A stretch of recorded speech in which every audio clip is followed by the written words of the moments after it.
So, I mean, we have one party, it's the corporate party, and you get to choose between the more staid and controlled figure of an Obama or a Biden or a Harris, or you get the cult leader, demagogue, proto-fascist Trump. Now, the capitalist class would prefer the more measured and somber tones of the Democrats, but they can live with Trump. Chris Hedges is a Pulitzer Prize-winning American journalist who was a foreign correspondent for nearly 2 decades at the New York Times, where he was appointed as the paper's Middle East bureau chief and later their Balkan bureau chief. He's also the author of several bestsellers, including Death of the Liberal Class and American Fascists, The Christian Right and the War in America. He currently hosts a Chris Hedges Report on YouTube, and you can find him at chrishedges.substack.com. And he joins us now from New Jersey. Chris Hedges, thank you so much for taking the time to speak to us on Real Talk. Not at all, Mohammed. I want to ask you, how have you been interpreting the last few weeks? We've seen the Trump-Biden debate, the fallout that Biden had from it, the assassination attempt on Trump, and then the shifting sentiment towards Kamala Harris right now. How do you see this moment in American history? Well, it's the throes of a dying empire and a dysfunctional system. I don't think there's much shifting sentiment to Harris other than among the billionaire class that stopped funding Biden because he's incapacitated. He clearly has severe cognitive issues. The internal polling within the Democratic Party showed a rout, not only for Biden as the presidential candidate, but for members of Congress as well. And the pressure, because we live in a system of legalized bribery where it is that corporate billionaire class that determines who runs. And let's be clear, Biden has worked for these people for 47 years. They used to call him Senator Credit Card, and he was behind every disastrous neoliberal policy, whether revoking Glass-Steagall, that was the firewall that protected commercial and investment banks and led to the global financial crash, or whether it was he was calling for an invasion of Iraq 5 years before we invaded Iraq. He was behind NAFTA. He was behind these tough on crime bills that doubled our prison population. We have 25% of the world's prison population. We're less than 5% of the world's population. Militarizing our police, the Patriot Act. I mean, the list goes on and on and on. So he was a creature of this system. He served this system, and the system essentially threw him overboard when he became incapacitated, or he had obviously been incapacitated for some while, but they had kept it hidden from the public. No news conferences. He just read from teleprompters, although even then he stumbled and would sometimes read the directions like turn right, this kind of stuff. So yeah, that's what we're seeing. Nobody voted for Harris. Nobody really voted for Biden. Remember, in the primaries, the Democratic Party essentially blocked any rival candidates from running. There were no debates in the primaries. Biden, if you go back to the 2020 election, Bernie Sanders was clearly on his way to the nomination, and the Democratic hierarchy intervened to get the other candidates to drop out and use Biden as a foil to Sanders. He had done very poorly in the initial primaries. So this is, we have to understand the engine of power. The machine itself remains untouched. I find it staggering. The Democratic voters have absolutely no say, have had no say in who their presidential candidate is. They're little more than stage props. And that has been true in the past, but now, of course, is an extremist. So that's on the one side. On the other side, we see a disenfranchised, largely white working class. 30 million Americans have lost their jobs since 1996. That's when record keeping started, in mass layoffs. That is the fundamental problem. The election of Trump had nothing to do with Russia or anything else. It had to do with this deep despair and even rage among people who have been betrayed largely by the Democratic Party, because it was the Clinton administration, and Biden was a key ally, that pushed through NAFTA, this trade deal that deindustrialized the country. Is probably the greatest betrayal of the working class since the 1947 Taft-Hartley Act, which makes it very, very difficult to organize strikes outside of your workplace, sympathy strikes. I mean, essentially crippled the labor movement in the United States. So that's what we're seeing. And meanwhile, we leap from one catastrophic military fiasco to the next. And you know the list as well as I do. Afghanistan, Iraq, Syria, Libya, Ukraine, Gaza, and of course, the only people who profit, quite literally, is the arms industry. I mean, most of this money goes directly to the arms industry. So it is a dysfunctional system. If you've been to the United States, our cities are in decay, our rail service doesn't work, our roads are a wreck, the electrical grids are going out. And that's what happens with empires in decay. They eat their urban centers first. And then the political machinations that we see are really a symptom of that decay. Trump is not the disease. He's the symptom. He's a classic demagogue who rises up out of profound despair among huge sectors of the population who engage in magical thinking. But they this sector of the population, the Christian right, for instance, engaged in magical thinking and fact-free visions of science and history and everything else long before Trump. So Trump really built on a malaise that was already widely prevalent within the United States. But that globally is where I see where we are. And unfortunately, I don't see counterforces that are going to rectify our rather swift descent. There's a lot from what you just said that we're going to unpack as the conversation goes on. But I do want to go back to Biden basically pulling out of the race. This argument that he was thrown out by the system, or, that the elites were behind him dropping out. There's another argument basically from the other side that couldn't have the elites in the Democratic Party have been actually listening to the base. I mean, there was a poll that came out last year that found that 77% of Americans thought Biden was too old for a second term. So what do you make of this argument that this is actually the elites listening to the voter base? No, the elites haven't listened to the voter base for a very long time. For instance, most Americans want the genocide in Gaza to stop. Most Americans think a big bank should be regulated. Most Americans support universal health care, et cetera, et cetera. So the base is irrelevant, and there have been all sorts of studies. There were Princeton professors who did a study a few years ago that essentially pointed that out. No, we know exactly why Biden pulled out, and that is because the donor class said, we won't fund you, and they stopped funding them. And now you see all these reports of Kamala Harris raises $200 million. Right. Yes. They are funding her. No, it had zero to do with the base and everything to do with the donor class. And there were apparently internal polls that the Democratic Party had carried out that were far grimmer than many of the public polls. And the donor class said, you're done. You're finished. That's what happened. Let's actually talk about Kamala Harris. She wasn't a popular vice president. There was an NBC poll that showed that 49% of voters had a negative view of her versus 32% who had a positive view. Granted, this poll could have also had, biases against her race and gender, but she clearly struggled with public opinion.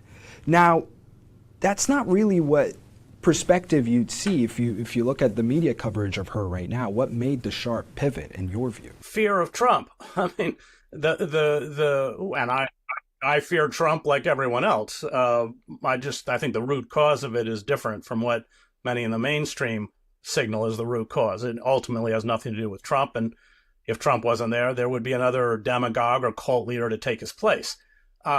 She's an empty suit. She's very unimpressive. And so the pivot is a kind of whipping up a kind of support that I don't think is reflected, and I think the polls show that, is not reflected at all in how most people view her. And I think she's going to have a tough time beating Trump. Why do you say that? Because she's a terrible politician. If you look at her statements, when she makes a statement about a policy issue, it's almost unfathomable and has so many caveats. She's just a terrible politician. She doesn't stand for anything other than her own advancement. This has been true throughout her career. So she doesn't light a fire among the base the way Trump does. Now, that base under Trump is fascistic, of course. But when you juxtapose the two candidates, there is a very real passion for Trump on the part of Trump's supporters, many of his supporters. You don't see that with Harris. I mean, that is a fabricated passion, largely handed down from the top by the medium political elites. It's not reflected in the base. But Trump supporters, I mean, they're trying to paint her as a radical leftist. I mean, based on her views on healthcare, policing reform, immigration, the environmental policy. I mean, do you see her as a radical leftist? No, it's ridiculous. I mean, but, let's not even get it. I mean, the Trump campaign lies like it's breeze. No, she's a corporatist from head to toe and always has been, like Biden. So, what they're doing is attempting to demonize a Democratic Party that did betray the working class in this country. That is a legitimate anger. That betrayal is real, but they're not leftists. I mean, they're corporatists. I mean, we have one party. It's the corporate party, and you get to choose between the more staid and controlled figure of an Obama or a Biden or a Harris, or you get the cult leader, demagogue, proto-fascist Trump. Now, the capitalist class would prefer the more measured and somber tones of the Democrats, but they can live with Trump. But we saw when Bernie Sanders was making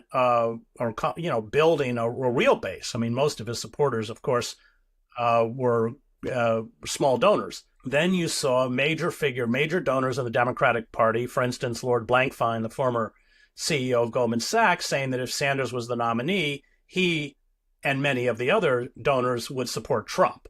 So the capitalist class can live with Trump, however impulsive he is and however erratic and even embarrassing he is. What they can't live with is any kind of a reformist candidate. And let's be clear, Bernie Sanders was no radical. And so they did to Sanders what the Labor Party did to Jeremy Corbyn. I want to get your thoughts on the media coverage of these events. I mean, how do you interpret it? In a matter of days, we went from framing Trump as inevitable after his assassination attempt, then portraying him as being too scared to debate Kamala Harris, and then highlighting her record-breaking fundraising numbers, as you mentioned earlier. I mean, how do you find context in all of this? I mean, do you find the media coverage to be more emotionally charged than it is providing context? No, I would describe it this way. So I'm old enough to remember the old media model, which I used to work for some of these organizations, including the New York Times. So the old media model was that you had a broad audience. This is before the age of the internet. And so you tried to reach as much of that audience as you could. That was clearly the model of the three major networks, CBS, ABC, NBC. Maybe we could throw in PBS, NPR, which I used to work for, the New York Times, who I worked for 15 years. That was the old model. That broke down in the age of the internet, where people could retreat into their own political ghettos or intellectual ghettos, where they were fed what they wanted to hear. So that siloed the media, and the media model changed dramatically after that.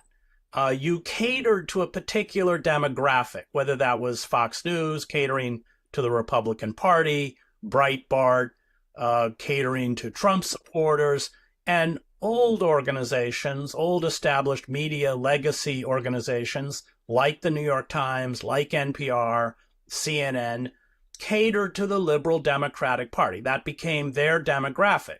So the switch from print subscriptions at the New York Times to digital subscriptions skyrocketed during the Trump administration. There's two things about digital subscribers. They pay less, but also they're more fickle. They're more apt to cancel their subscriptions. And from internal polls that the New York Times did, it was very clear that most of their subscribers, especially Their news subscribers hungered for news that discredited and attacked Trump. And that's what they did. But that's an economic model. It's not a journalistic model. And so we got 2 years in the New York Times of Russiagate, that somehow Trump was a Russia asset. Of course, the FBI investigation completely debunked all of that. We got all sorts of, salacious, this podcast they put out called The Caliphate, a 10-part podcast that turned out to be a con artist, claimed he was a member of ISIS. I spent 7 years in the Middle East, and I listened to about 10 minutes of it and realized it was a fiction. I mean, he had people being crucified on crosses on his kind of audio snuff porn or something. But the Times didn't pay a price for that because that's what their demographic wanted to hear. In the old New York Times, I will say to its credit, somebody who had produced something like that would have been fired. We see the way that they have just uncritically and without any kind of real investigation parroted Israeli propaganda, including the false stories about systematic sexual assault and rape, all this kind of stuff. I mean, in fact, they hired a woman who had never been a reporter in Israeli, who had been in Israeli intelligence. I mean, the whole thing. So that just shows the kind of, for me, the decline in journalistic standards. I don't want to hold up the New York Times as a paragon of journalism. It was always an elitist publication. Its coverage of Israel was always bad. But I would say those standards have completely fallen, and there's no price because it's what their demographic wants to hear.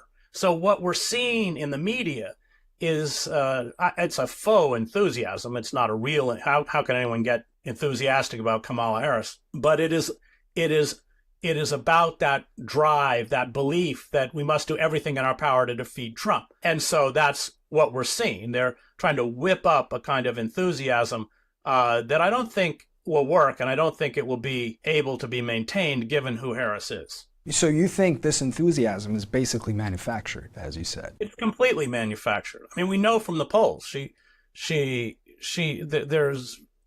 she's neck and neck. She hasn't bumped Biden. It's been a back and forth, a kind of razor thin margin between Biden and Trump. There's no difference between Harris and Trump. I mean, Trump is such a goofball and so sleazy. A credible or a candidate that advocated real policies to ameliorate the suffering of the working class should be able to wipe him out.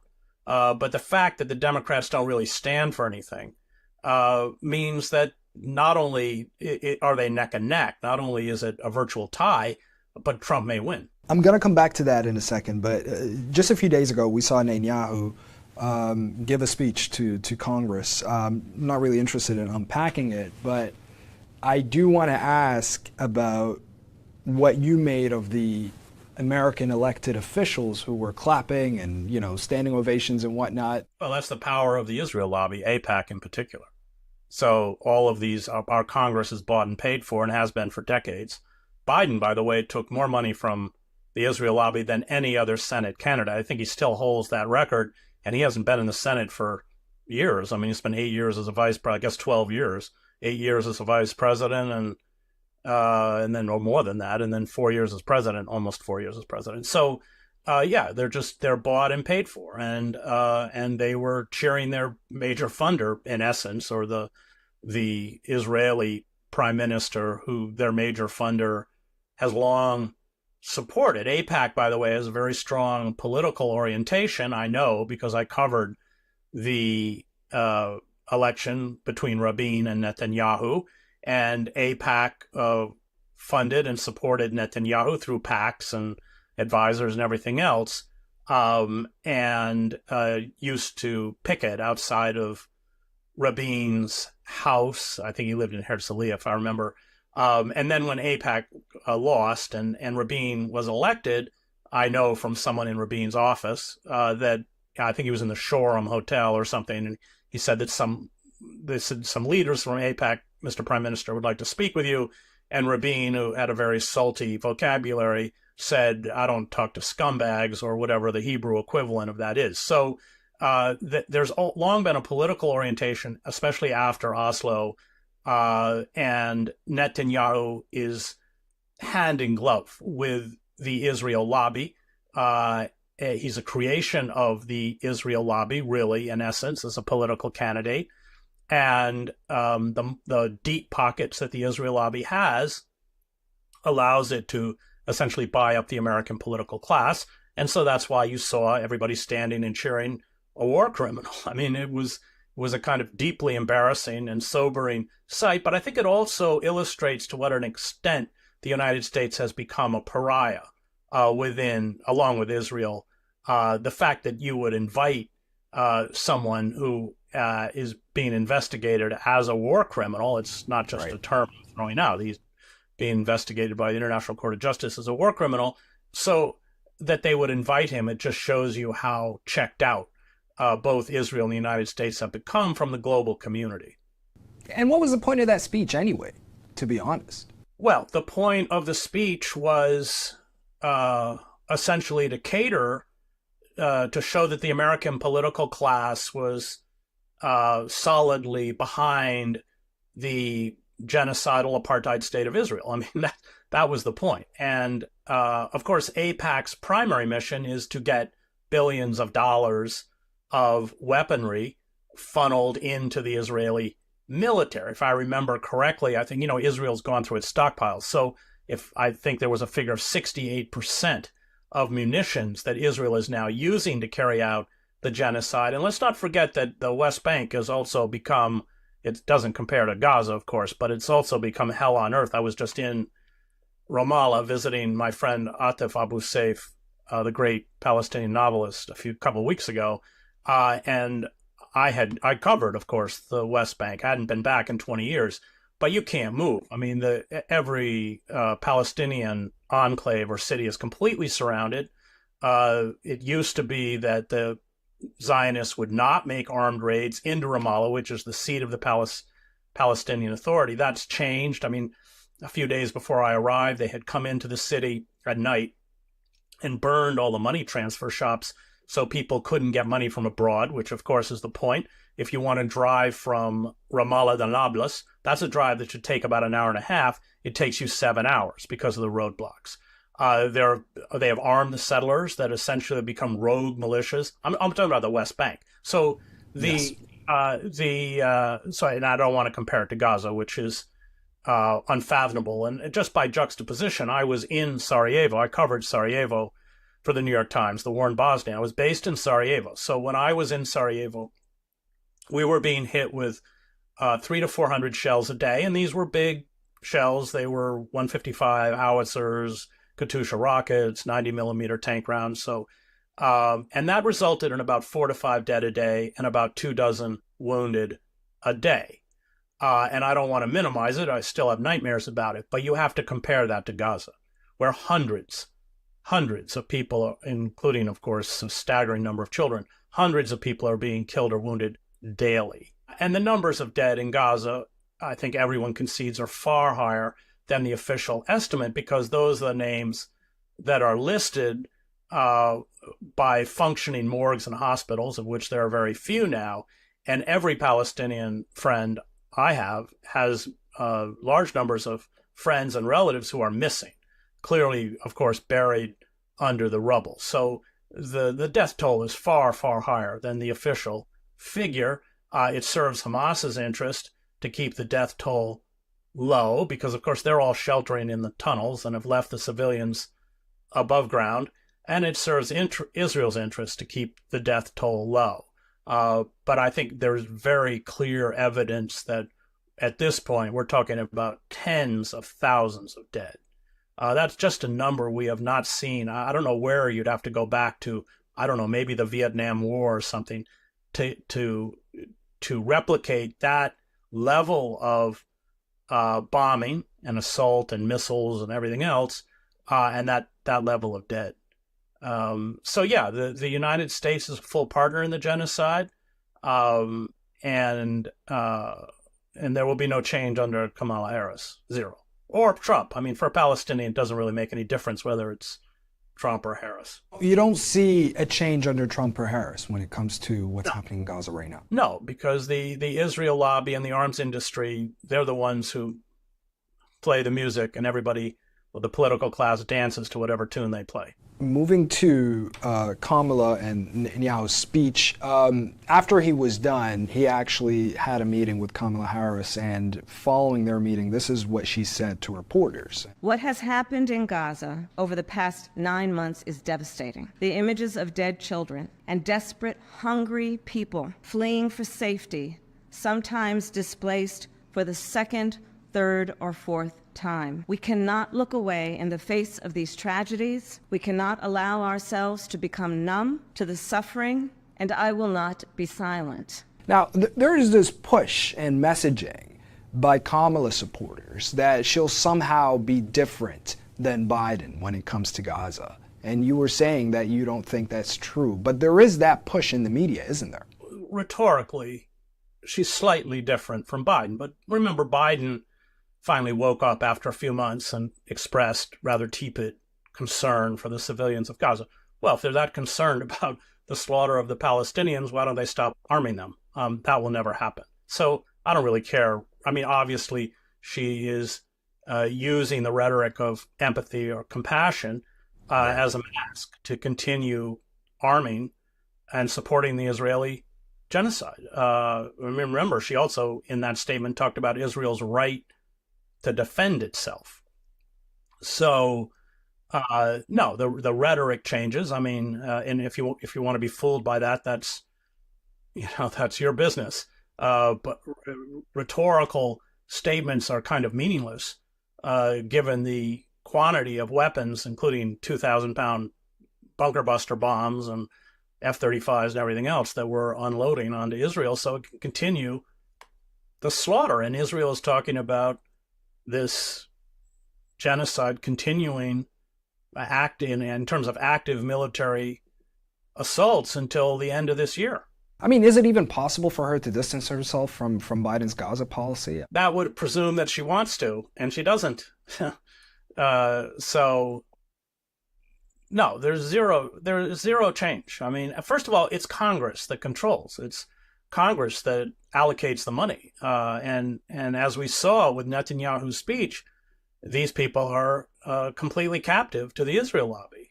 They couldn't stand up and cheer fast enough. So the fact that the Israel lobby has essentially seized the Congress means that even if you had a candidate, and Harris is not a candidate who would do this, who opposed arming Israel and holding Israel accountable for the genocide, they wouldn't be able to do anything. Remember that the last time Netanyahu spoke was during the Obama administration, and he was invited to attack Obama's Iran nuclear deal. So essentially, he was subverting the policies of the executive branch. What do you think Biden's legacy will be? I mean, the Democratic establishment have come out and, a lot of them have said that he's done more than other two-term presidents have done in their presidential terms. I mean, how do you see Biden's legacy? Pretty much an abysmal failure. Just about every promise he made on the campaign trail, he did not or was not able to accomplish. Raising the minimum wage, child care, the massive infrastructure bill. I mean, there's a long list. Extremely mediocre, largely ineffectual. And then, of course, on top of that, he has perpetuated the proxy war in the Ukraine, which is not going well for the Ukrainians and for their supporters. And, of course, has perpetuated the genocide in Gaza. So pretty dismal legacy. I mean, under international law, he's complicit in genocide. You believe that Bernie Sanders could have defeated Trump. How do you see the role of progressives in U.S. politics today? So, I mean, the problem with Bernie Sanders, and I think Bernie Sanders' commitment to the working class is real. I don't want to pretend it isn't. I think he has a lifelong track record that supports that. The problem with Bernie is that he's made what I would consider a kind of Faustian bargain with the Democratic Party. That's one, by the way, that Jeremy Corbyn, who I admire very much, never made. And it was this. If watch Bernie, he'll never go after the military-industrial complex, ever. And he will always support the Democratic candidate. So after NAFTA in 1996, Sanders was campaigning with Clinton. Now, Bernie's a smart guy. He knows very well what NAFTA did to the working class. But although he is an independent, by essentially working within the rubric of the Democratic Party establishment, he was able to get seniority and committee chairmanships. And I spoke to him once. I used to be Ralph Nader's speechwriter, worked with Ralph in his independent presidential bids. And I remember asking Bernie why he wouldn't step outside the Democratic Party and challenge the Democratic Party. And his answer to me was, I don't want to end up like Ralph Nader, i.e., I don't want them to turn me into a political pariah, which is what they did to Ralph Nader. So there was a conscious career decision on the part of Bernie Sanders. Remember that after Hillary Clinton became the nominee, his quote-unquote political revolution morphed into supporting Hillary Clinton. You don't build a real movement within an election cycle. It took Syriza, the left-wing party. We won't go into what happened to Syriza later, but it took Syriza 10 years to build a political movement to take power in Greece. And that's Bernie's decision. I guess he feels, although I would disagree, that making those concessions makes him or allows him to at least accomplish some of his agenda. It certainly continues to give him a voice and a platform. But those aren't concessions that I would have made. So that in a nutshell is the problem with Sanders. I don't think the Democratic Party is reformable. I think that we have to step outside the party. I think we saw this from the disaffected voters in the UK in the last parliamentary elections. 5 independent candidates were elected, largely on the anti-genocide platform. Craig Murray, if he had not had an independent, Adnan Hussein, running against him, would have won in a landslide. As it was, Adnan won by very few votes. I mean, the Labour collapsed in Blackburn. So I think we've got to begin to challenge that political hegemony, and we've got to do it from the outside. I mean, Ralph, when he ran for president, of course, none of us thought he was going to win. That wasn't the point. The point was to pull 10, 15 million disaffected voters away from the Democratic Party to create pressure on the Democratic Party. And so even though Stammer is about as repugnant as you can get, you have seen subtle shifts in the Labour government because so many people in the last elections refused to vote for them. You've got the UK has now resumed its funding to UNRWA. There's been talk of, I don't know to what extent it's real, but there have been talk of potentially halting arms shipments to Israel. But that's the political pressure we have to create. But it's not created if we surrender to the ruling duopoly. We've got to challenge it. But how do you even implement that in the U.S.? I mean, when there's so much money being poured in the U.S. elections and U.S. campaigns, how do you implement the strategy that you're highlighting? I don't have any Muslim friends who are going to vote on the Democratic ticket. So, and that also includes a lot of young people. I spent time at the encampments at Columbia University and at Princeton University. They get it completely. So it's essentially by refusing to collaborate with a system that perpetuates genocide in any way. It is a game of fear. It's a game of, I've said this story so many times, viewers may have seen it, but there's a moment in Henry Kissinger's memoirs, I think it's 1971, and tens of thousands of anti-war protesters. And my father, who was a Presbyterian minister and a World War II veteran, he'd been a sergeant in North Africa, was very involved in the anti-war movement. Even though I was a boy, he would drag me off to these events. So tens of thousands of anti-war protesters had surrounded the White House. And to protect the White House, they had put empty buses, city buses, end to end to end, in a kind of wagon train around the White House. And according to Kissinger, Nixon is looking out the window at these protesters, and he goes, Henry, they're going to break through the barricades and get us. And that's our job. That's where that's where people in power have to be. They have to be scared because they don't have any moral core. Politics is a game of fear, and they respond to fear. And it's our job to make them afraid. It's one of the reasons why the ruling classes work so hard to destroy labor unions and the ability to strike, because mass strikes can cripple the state, and when they're carried out, they're very, very effective. So I don't know what the numbers of labor union members are in the UK, but in the United States, it's about 11%, and 6% of those are public sector workers, like railroad freight workers, that are essentially by law prohibited from striking. So we have to regain that kind of power. Max Weber writes about this in Politics as a Vocation. It's a lifelong pursuit, and that's our job. And unfortunately, the ruling class has done a very good job of disempowering us. Propaganda is key. You just recited many propaganda points that they've pumped out, all of which are ridiculous. But so is taking away the tools we have by which to create pressure on the dominant authority. And when you say taking away the tools, would that be something like voting for a third-party candidate, for example? Yeah, well, so in the United States, it's a little different from the UK. So Craig, in 6 weeks, managed to he got 7,000 votes. He almost won. I mean, it's different. You need at least $1 million to run for the House of Representatives. But more importantly, the two parties have colluded to put up a series of roadblocks for third-party candidates. And I was not involved in the ballot access efforts by the NATO campaign, but I was there. I watched it. And every state has a different rule. So it's not a nationwide effort. The Democratic Party immediately went in and challenged the petitions or the voter lists, even though they were legitimate, but just to run up the legal costs. I mean, the head of the campaign, Teresa Amato, a very accomplished lawyer in her own right, they were just teams of lawyers who were running from court to court to court, and they locked them out of the debate. So there are all sorts of mechanisms the two parties. Teresa Amato wrote a good book about it, if anyone wants to know in detail how it works. I can't remember the name of it, but it's Amato, Amado. So yeah, they fixed the system.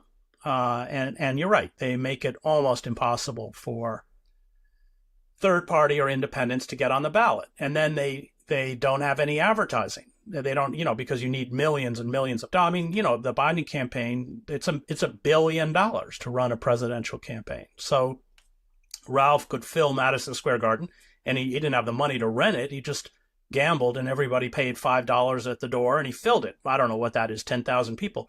But he was locked out of the media. So while he could energize 10,000 people in Madison Square Garden, he could never reach millions of viewers. And in a debate, that's tens of millions of viewers. He was prohibited from doing that. I mean, who'd want to debate Ralph Nader? That'd be pretty, I wouldn't want to do it. The system's fixed. It's fixed. And the reason why I asked you that is if somebody comes along and says, okay, if I vote for Jill Stein or Cornel West or whomever, first of all, they're not going to be in the ballot on the ballot in every state. That's one. But two is that what difference will they actually make?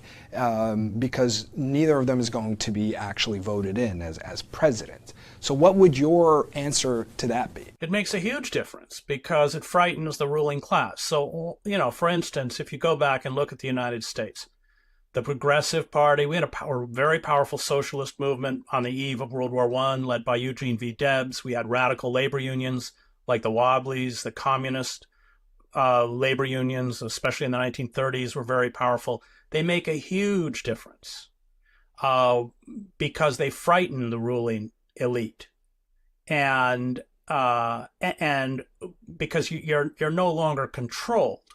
The ruling elite spend a lot of energy and a lot of money propagandizing the public, which is, as Antonio Gramsci writes so presciently, is a form of control, is a way to cultural hegemony assures political hegemony.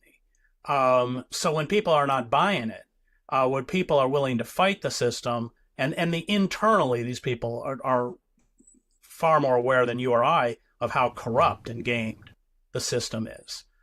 So it has a huge effect. So, for instance, the Progressive Party, which was calling for the breakup of monopolies, it forced retrograde politicians like Teddy Roosevelt to break up monopolies. Roosevelt, in his private correspondence, which I've read, Roosevelt said that his greatest achievement was that he saved capitalism. So while I support New Deal reforms, he was in service to the capitalist system. But he writes his brother, and he said that if we don't begin to grant concessions and reforms, including employment, I think the Roosevelt administration provided jobs for about 12 million Americans in the Depression, then we are going to get revolution. Those are Roosevelt's words. And of course, the specter of the 1917 Bolshevik Revolution terrified the industrial capitalist class in the Western nations, including the United States. So, yeah, that's the game we have to play.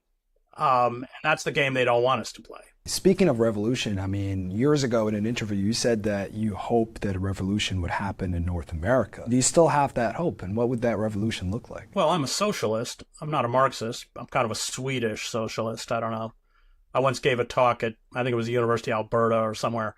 And when I finished, there were a bunch of professors in the back row. One of them stood up and said to the students, before he answers any questions, I just want you to know that he's only a radical Keynesian. Which is true.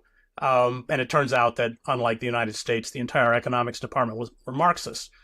Well, I would like to see a system where by unregulated, unfettered capitalism, which, as Karl Polanyi writes in The Great Transformation, commodifies everything. The natural world becomes a commodity. Human beings become a commodity that it then exploits until exhaustion or collapse.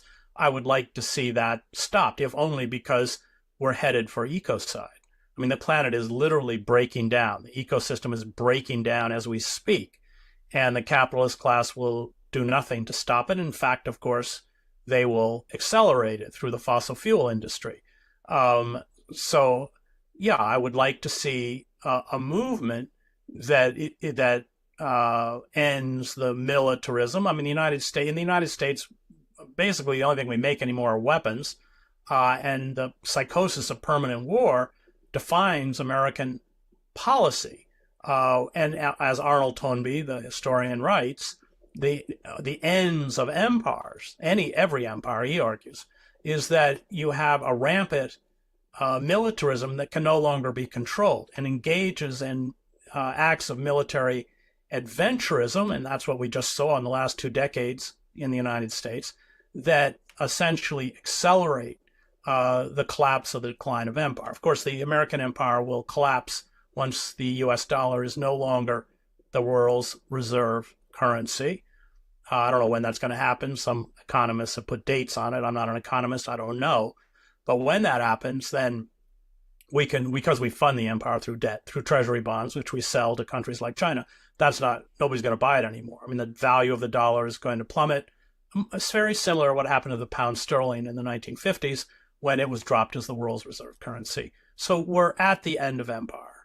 I would like to see us go in a direction where we end the power of the military-industrial complex and the war industry, which essentially profits off of war or proxy wars like Ukraine. And I would like to see us begin to deal with the suffering of the vulnerable. Remember, as I mentioned before, we have 25% of the world's prison population. Almost all those people are poor people of color. Why? Because in these deindustrialized urban pockets, what Malcolm X called internal colonies, there's no work. And the only way to make a living is in the illegal economy. So when the sociologist Emil Durkheim, when he writes his great book on suicide, and he set out to look at what it is that caused individuals or societies to commit collective suicide, and that's where you get the term anomie. But it's this kind of despair. And he writes that when you're integrated into a social system, and work, of course, is one of the key factors in terms of a sense of belonging, a sense of purpose, a sense of dignity, which I'm no fan of John Paul II, but his encyclical on work makes this point very well. And when you take that away, then essentially what you've done is rupture the bonds that knit you to the society around you. And those bonds are a form of social control, because if you have a sense of worth, meaning, purpose, focus, dignity, and even feelings of the potential of advancement within the society, you're not, or the social structure, you're not going to destroy it. You take that away, then you need other social bonds to essentially control the population. And in these deindustrialized urban pockets, those bonds are militarized police, which function as internal armies of occupation, and the largest carceral state in the world.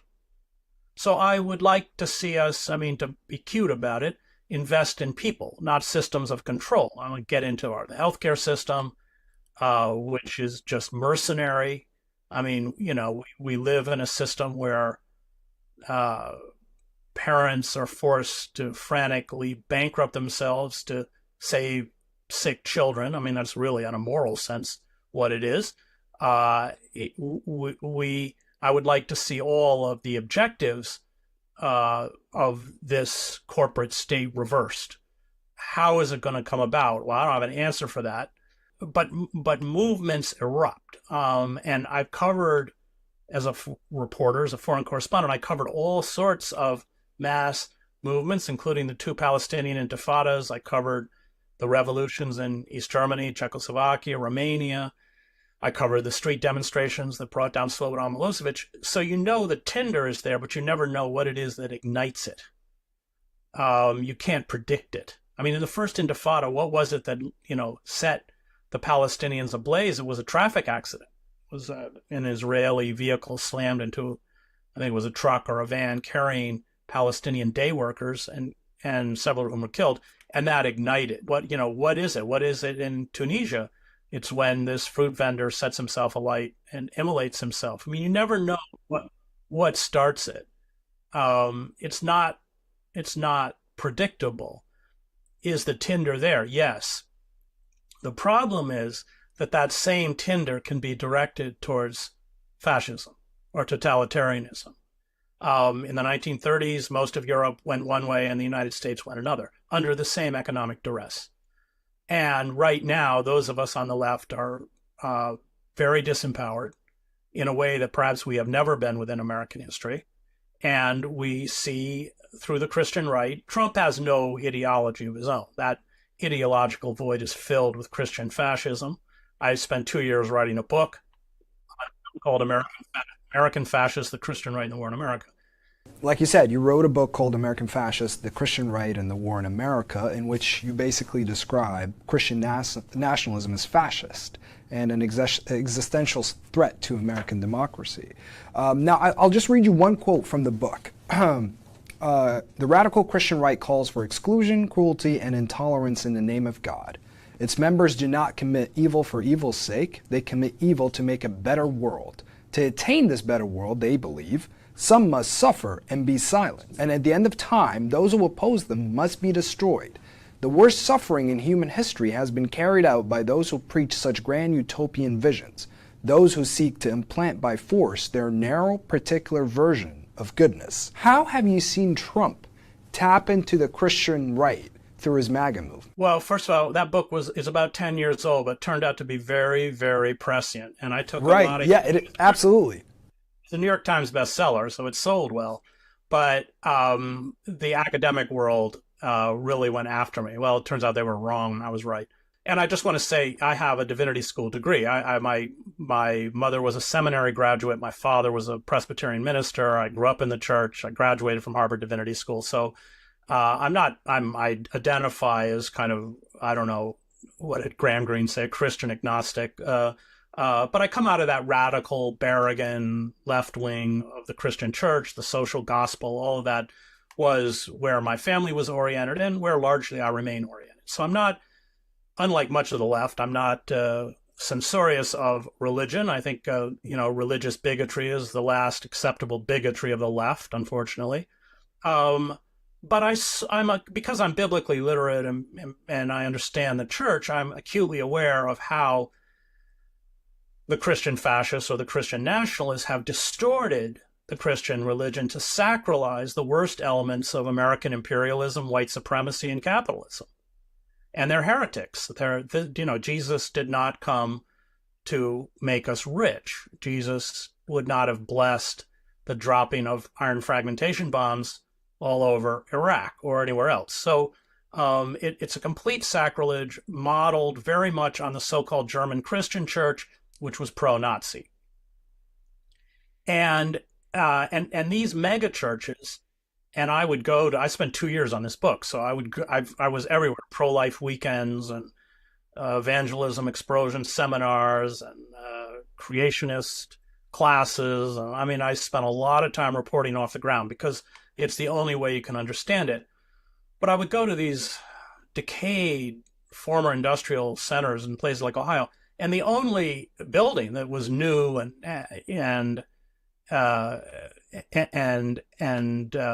had any kind of vitality to it were these mega churches. And inevitably you would have quote unquote Christian pastors, almost always white men, of course, and you would have a cult following around them. They were in touch with God. And so when Trump first ran, many people asked, how can the Christian right embrace Trump? And my answer was, no, the mega pastors are exactly the same as Trump. They prey on the despair in the same way that Trump preyed on the despair of people in his casinos or a sham university. They prey. And the irony is that because so many of these mega pastors endorsed Trump, that he took that cult-like power that they had onto himself. They disempowered themselves by essentially backing Trump. I used to say the only difference between Trump and the mega pastors that I could see anecdotally is that the mega pastors' sexual proclivities are usually kinkier than Trump's. But they're the same people, exactly the same people. And remember, these mega pastors are worth millions. The ones who are very successful, they fly in private jets and have, the same way that Trump, flaunts his wealth, they do as a gift from God. So Trump, who has no ideology other than, an outsized narcissism, but he used the ideology of the Christian right in his first administration to fill that ideological void, his own ideological void. And that's how you got Pence as vice president. That's how you got William Barr, attorney general. That's how you got Betsy DeVos running education. These people all come out of the Christian fascist movement. Now, a second Trump presidency will be different from the first. It'll be far, far more vindictive, especially at the establishment institutions that sought to bring Trump down. That would be the courts, the press, and the Democratic Party. People like me are an afterthought. They'll get to us later. But that will be the primary target. And they will distort the system every way possible to do it. And you will see a much more virulent and a much more pronounced Christian nationalism in a second Trump administration. And it will bring us a very, very close, if not finally complete, this move towards a kind of Christian fascism that I wrote about in my book. How do you differentiate between fascism in 2024 and basically fascism how it was in 1936? Obviously, the U.S. is not Germany. Back then, that was a regime. What we're talking about right now is a movement. Well, the fascism is always defined by the symbols of the particular nation state to which it arises in. So German fascism, for instance, was set around Teutonic myths and all this kind of stuff. Well, that wasn't like Italian fascism, which harkened back to ancient Rome. Very different. In fact, anti-Semitism until late was not really part of Mussolini's fascist agenda at all. Robert Paxton wrote a book, The Anatomy of Fascism, and he said that when fascism comes to the United States, it will be clutching the Christian cross and reciting the Pledge of Allegiance.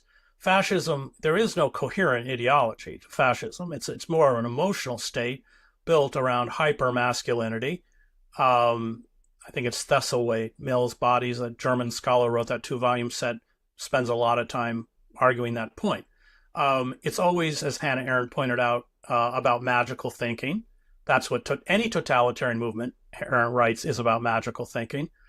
So yeah, fascism will come in the comforting guise of the reassuring symbols of the nation, or of the state, or of our history. I mean, that's why you get these, quote unquote, strict constitutionalists, which is, of course, is not fact based. It's ideologically absurd.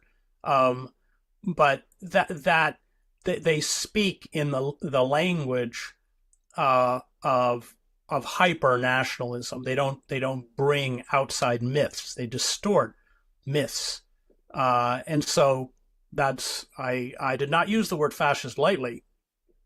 And in fact, before I published the book, I spent several hours with Fritz Stern, who wrote The Politics of Cultural Despair on the Origins of Fascism, himself a refugee from Nazi Germany, left the country when he was 18, and Paxton, who wrote The Anatomy of Fascism. And I laid out over several hours the ideology of the Christian right, and essentially gave them the opportunity to argue me out of using the word fascist to describe them. And I came away from those meetings believing that the Christian right is fascistic. And Stern, at the end of his life, although he didn't like to speak about it publicly, he was Jewish, essentially embraced that view. I want to invoke another book that you wrote, and this will be the last part of our conversation, America, the Farewell Tour. So in that book, you painted quite a bleak picture of the U.S. You declared that the American empire is coming to an end, as you mentioned earlier.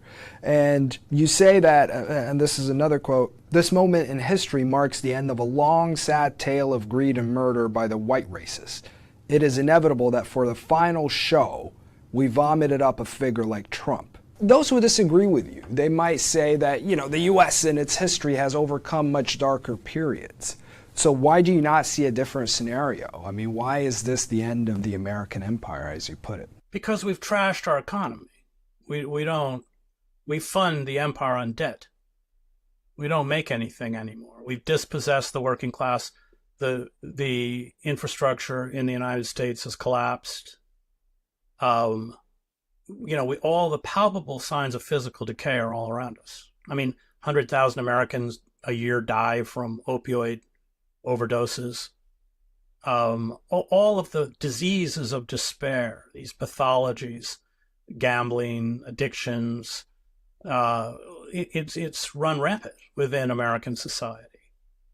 And the bleakness. I mean, even the average citizen doesn't expect things to get better. And they certainly don't expect things to get better for their children. Not with the way the system is. And this, of course, is in large part why tens of millions of Americans have turned towards Trump. So, yeah, I mean, we have overcome moments of, difficulty in the past. I mean, capitalism is cyclical. We had depressions at the end of the 19th century, and then 1929 with the Great Depression, etc. But this is different because we've ripped the guts out. We've allowed a corporate capitalist class to cannibalize the country, and there's nothing left. That's also true in the UK. I mean, your mail service is run by a private corporation that has destroyed the mail service. Of course, the capitalists are working to destroy the NHS by underfunding it, as they are also doing in Canada. Look, these figures, which are global, it's a global elite, they only know one word, and that's more. And they have created mechanisms of surveillance and militarized police and a carceral system to make sure that when those of us rise up, we're taken care of. And I want to go back to my friend Roger Hallam, who just got a 5-year sentence for nonviolent protest under Just Stop Oil, to essentially decry the collective suicide, that the suicidal march that we are on, given the destruction of the ecosystem that sustains life, and not just our life, but life within the oceans and all other species. You said earlier that you don't think Kamala Harris could defeat Trump. You said you fear Trump coming again. What do you expect to see in the next 4 years? Well, I'm not going to predict the elections because anything can happen, and it's still 100 Sure. days out. So she could, but we know it's very, very tight. It would not, I would rather say it would not surprise me if Trump wins. If Kamala wins, then essentially the status quo continues, which is the license